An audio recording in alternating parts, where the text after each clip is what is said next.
আসসালামু আলাইকুম রহমতুল্লাহ বরকাত। কেমন আছেন সবাই? আমি আলহামদুলিল্লাহ আল্লাহর রহমতে ভালো আছি। আশা করি আপনারাও সকালে ভালো আছেন। আজকে আর একটা বিষয় দেখলাম, কয়েকদিন যাবত দেখতেছি।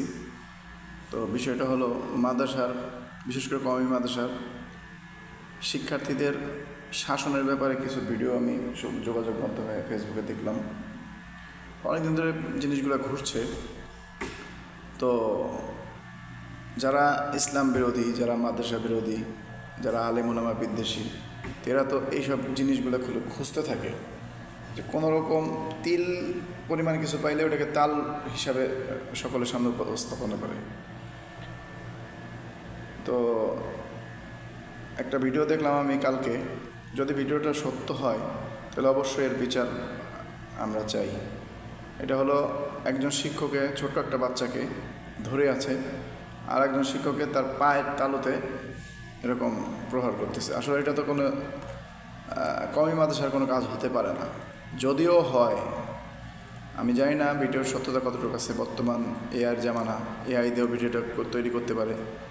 তো এর যদি কোনো সত্যতা থাকে, যে এলাকায় হোক, যেই মহল্লায় হোক, যেই মাদ্রাসায় হোক, তার কর্তৃপক্ষ যারা আছেন এদের দৃষ্টি আকর্ষণ করছি, এর দ্রুত একটা আইনি পদক্ষেপ নেওয়া হোক এর বিরুদ্ধে, যাতে পরবর্তীতে কোনো উস্তাদগণ এরকম অমানসিক আচরণ না করতে পারে। আর যদি এআই দিয়ে করা হয় তাহলে যারা এগুলো শেয়ার করেন, বিশেষ করে আমরা যারা একটা ভিডিও দেখলাম, ফেসবুকে একটা ভিডিও আমার সামনে আসছে, আমার মন মতো হয়েছে, সাথে সাথে আমি শেয়ার দিয়ে দিলাম। তো এটা আমরা না করলে ভালো হয়, কারণ যে ভিডিওটা কোথা থেকে আসলো, কীভাবে আসলো, এটা যাচাই বাছাই করা আমাদের কর্তব্য। আর যারা সেকুলার আছে, নব্য কিছু সেকুলার আছে আমাদের মধ্যে, নব্য সেকুলার আমি বলি, এরা হচ্ছে মানে পাইলে আলেম আলেমার কোনো দোষ পাইলে আর কোনো কথা নেই, বাস লাগাও শেয়ার। শেয়ার কমেন্টস বহুত কিছু হয়। আসলে এরা আমাদের মাঝেই কিন্তু আছে, আমাদের মাঝেই এমন কিছু লোক আছে, এরা এরকম মানে মাদ্রাসার বিরুদ্ধে, আলেম ওলামাদের বিরুদ্ধে, মানে যেটা আমি ভাষায় প্রকাশ করতে পারি না, মানে এত বিদ্বেষ তাদের মধ্যে। কী যে বিদ্বেষ, কী শত্রুতা আমি নিজেও জানি না। তো এই জন্য যারা শিক্ষকগণ আছেন, মহোদয়গণ আছেন, এরাও বাচ্চাদের যখন শাসন করবেন, নিজের বাচ্চা মনে করে, নিজের ভাই মনে করে, নিজের সন্তান মনে করে যদি তাদের সাথে ব্যবহার করেন, তাদের সাথে আচরণ করেন, অবশ্যই এটা খারাপের দিক যাবে না ইনশাল্লাহ। তো যখন শীতের রাতে ছোটো একটা বাচ্চা উজু করার জন্য যখন শিক্ষকের টিউবওয়েল চাপায় যখন পানি বের করে দেয়, গরম পানি বের করে দেয়, এটা কিন্তু কোনো সেকুলাররা দেখে না। ওই সময় কিন্তু ভিডিও করে তৈরি করে কিন্তু ছাড়ে না যে দেখো শিক্ষকরা কীভাবে বাচ্চাদের সেবা করতেছে, এটা কিন্তু দেখায় না। দেখাবে যদি দোষ পায় তাহলে আর রক্ষা নেই, বাস দোষেরটাই দেখায়। এই জন্যে আমরা যারা মাদ্রাসার কর্তৃপক্ষ আছেন, তো এদেরও বলবো যে আপনাদের শিক্ষকরা, স্টাফরা বাচ্চাদের সাথে কী আচরণ করে এগুলো খেয়াল করা দরকার।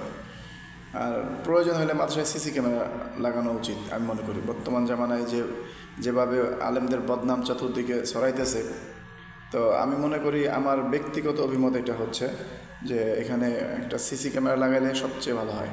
কারণ আপনি মোহতামিম সাহেব, আপনি বিভিন্ন কাজে, বিভিন্ন মাদ্রাসার জরুরতের কারণে বিভিন্ন জায়গায় আপনার যেতে হয়, সবসময় আপনি মাদ্রাসা থাকতে পারেন না। তো আপনার কোন শিক্ষকটা ঠিকমতো ক্লাস করতেছে, কোন শিক্ষকটা বাচ্চাদের সাথে খারাপ ব্যবহার করতেছে, কোন শিক্ষকটা ঠিকমতো মাদ্রাসায় আসতেছে কি যাইতেছে, সব কিছু কিন্তু আপনি দূরে থেকেও দেখতে পারবেন। এই টেকনোলজির জামানা, এটা সম্ভব।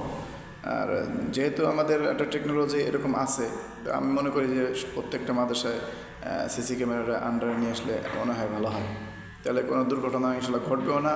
কারণ শিক্ষকদের মনেও, ছাত্রদের মনে, সবার মনে একটা ভয় থাকবে যে আমি যদি এখন ক্লাস ফাঁকি দিই তো আমার জবাবদিহি করতে হবে। এটা ছাত্রদের ক্ষেত্রেও, শিক্ষকের ক্ষেত্রেও। আর গার্জিয়ান যারা আছেন এরাও সামান্য কিছু, হয়তো উস্তাদে কোনো সময় ছাত্ররা অন্যায় করলে স্বাভাবিক একটু প্রহার করতে হয়। কারণ বিশেষ করে মাদ্রাসায় যারা আমরা পড়ি বা ছোটো বাচ্চা যারা মাদ্রাসায় দেয়, দেখবেন যে যেটা ছোটোবেলা থেকে খুব ভালো ব্রেন, খুব ভালো শার্প ব্রেনটা ভালো, ওটা কিন্তু মাদ্রাসায় দেয় না সহজে। যেটা একবার খুব ফাজিল অথবা বোকাশোকা, এগুলোর মাদ্রাসায় দেয়। কী করে যে হুজুরদের জ্বালাই খান। তো খুব ফাজিল আর মাদ্রাসায় পোলাপান দুষ্ট হয়, খুব দুষ্ট হয়, চঞ্চল প্রকৃতির হয়।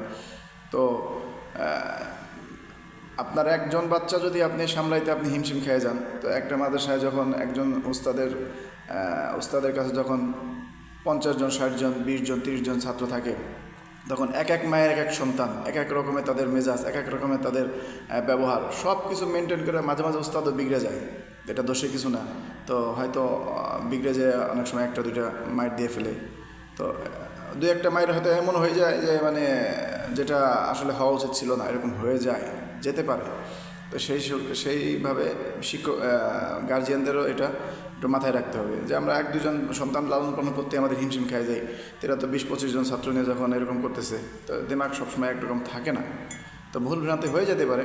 তো এর জন্য উস্তাদকে ওই যদি আপনার সন্তানের সামনে যদি উস্তাদকে বকাঝকা করেন, তাহলে এটা কিন্তু ওই সন্তান কখনো মানুষ হবে না, আমি মনে করি, মানে আমার মনে হয়। তো যদি বেশি কোনো সমস্যা করে ফেলায়, আপনি হয়তো মাদ্রাসা কর্তৃপক্ষ যারা আছে এদেরকে বলতে পারেন যে এই কাজটা ঠিক হয় নাই। আসলে সন্তান তো, সন্তানের গায়ে যখন আঘাত লাগে প্রত্যেকটা বাবা মায়ের এই কষ্ট লাগবে, এটা স্বাভাবিক।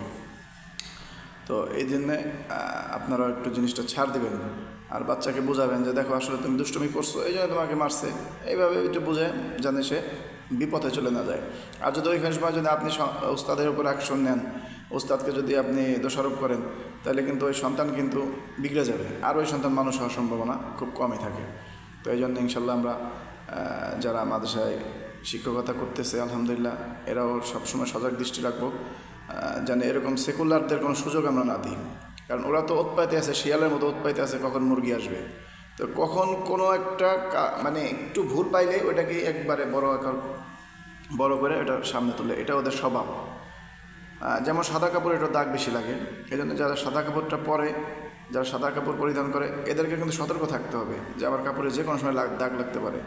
তো কওমি মাদ্রাসার আলেম শিক্ষক ছাত্র এরা সবাই হচ্ছে সাদা কাপড়ের মতো, সকলকে এরকম মানে চলতে হবে ওইভাবে যে কেউ আমার ভুল না ধরতে পারে। হ্যাঁ, ভুল ভ্রান্তি মানুষের হবে, এটা স্বাভাবিক, হতেই পারে, কিন্তু এই ভুল ভ্রান্তিটা বড় আকারে না হয়।